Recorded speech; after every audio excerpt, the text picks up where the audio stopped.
जो तू चाहे मोक्ष फल, हरि चरणामति भूल। सत्संगति है कल्पतरु। ये जो सत्संगति है, संतों की संगत है, गुरुजनों की संगत है, भागवत जैसे इस महासत्संग का श्रवण है, ये एक कल्पतरु है। क्या है ये?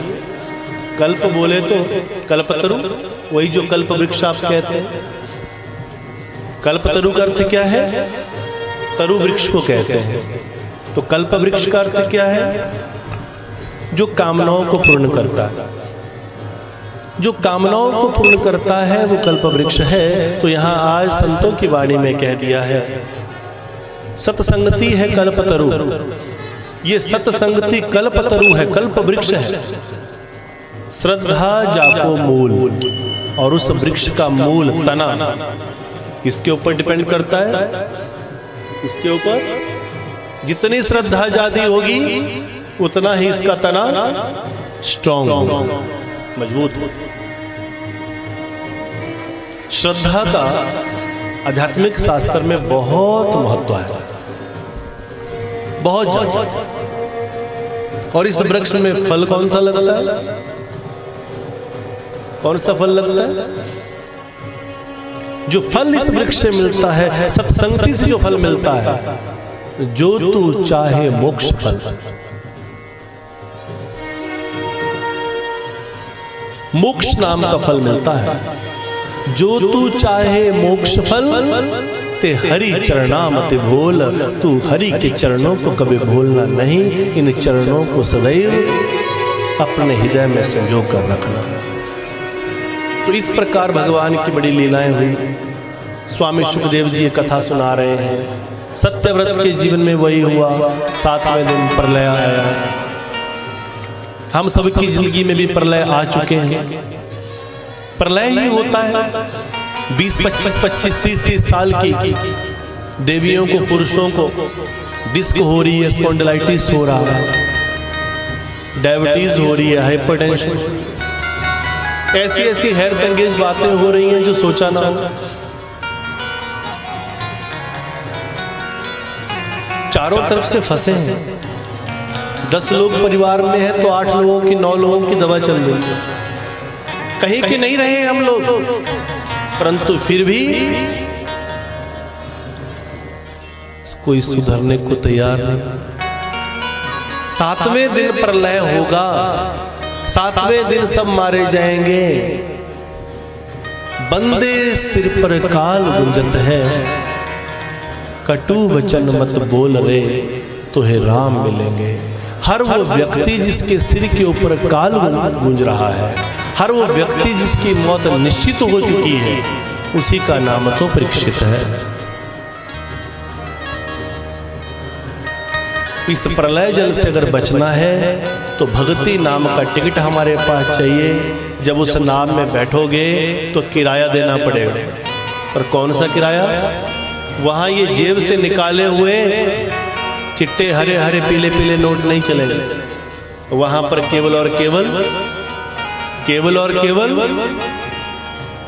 नाम रूपी, नाम की जो कमाई है, शब्द की जो कमाई है, वो वहां चले। शब्द की कमाई बहुत जरूरी है। कल मैंने बताया था कि भगवान का स्वरूप किससे मैच किया है? 5 तत्व बताए थे, आकाश, वायु, अग्नि, जल, पृथ्वी। शब्द, स्पर्श, रूप, रस, गंध। जैसे ब्रह्मा जी बनाते हैं वैसे धरती बनाती है। जैसे विष्णु जी पालन करते हैं वैसे जल पालन करता है। धरती कुछ भी बना दे पर अगर जल नहीं है तो कोई फायदा नहीं है। जैसे रुद्र संहार करते हैं वैसे अग्नि संहार करती है। जैसे महेश आत्माओं का आवागमन करते हैं वैसे वायु पदार्थों को यहां से वहां लेकर जाती है। पंचम सबसे ऊपर रह गया आकाश, और उधर को कुछ नहीं बचा। तो कौन है जो आकाश के सदृश है? आकाश के सदृश वो है जिसका कोई नाम नहीं है, जो बेनाम है। हम लोगों ने अपने तरीके से उसके अलग अलग नाम रख दिए हैं। जो तत्व शाश्वत तत्व है, जो परमात्मा है, वो आकाश के सदृश है।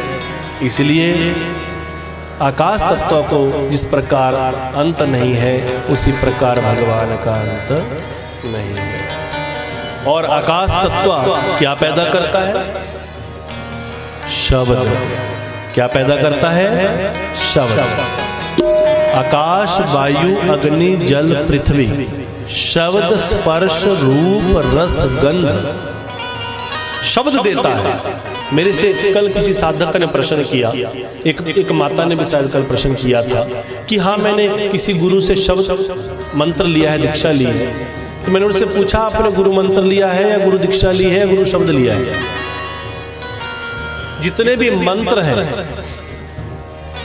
जहां पर भी कहीं कथाएं चलती हैं, कोई पंडित विद्वान जन आते हैं, कहीं गुरु आते हैं, तो दीक्षा देते हैं। एक गुरु मंत्र है, एक गुरु दीक्षा है, एक शब्द है। जितने भी मंत्र दीक्षा है वो देवी देवताओं तक उसका काम है। संसार के हर सुख को वो प्रदान करती है। संसार के हर सुख को मंत्र दीक्षा प्रदान करती है। पर अगर परमात्मा को पाना है तो मंत्र दीक्षा नहीं, तो शब्द दीक्षा की आवश्यकता है, जिसमें 5 शब्द प्रदान करते हैं। तो बहुत से संत महात्मा इस दुनिया में हैं जो 5 शब्द का ज्ञान देते हैं। मंत्र दीक्षा, आप मेरे पास आएंगे, हाँ जी गुरुजी, ये मेरे बेटे की शादी अड़ी हुई है, क्या करना है? तो मैं आपको कागज के ऊपर लिखकर एक मंत्र दूंगा। वो मंत्र आप मुझसे कभी भी ले सकते हो अपनी समस्या के अकॉर्डिंग। परंतु अगर आप बोलोगे हाँ जी गुरुजी, हमने 5 शब्द पाना है, तो 5 शब्द की उस परमात्मा को पाने की जो दीक्षा है, उस शब्द का जो ज्ञान है, वो जैसे हमारे आश्रम में विशाल भंडारों पर दिया जाता है, भंडारे में ही केवल वो शब्द जो है प्रदान किया जाता है, तो वो शब्द आप पा सकते हैं। या किसी कार्यक्रम में कहीं आदेश होता है कि हाँ, यहाँ पर शब्द का आप ज्ञान दीजिए, सब जगह नहीं होता है, तो वो शब्द का ज्ञान बहुत जरूरी है। मेरे से उस माता ने पूछा, गुरुजी हमारे गांव में एक पंडित जी आए थे, तो मैंने उनसे दीक्षा ले ली, तो उन्होंने मुझे मंत्र दिया है, बताओ ठीक है कि नहीं? ठीक तो सब कुछ है, पर उसमें आपने डिसीजन लेना है कि आपको जो गुरु मिला है वो मंत्र गुरु है या शब्द गुरु है। गुरु सब श्रेष्ठ है।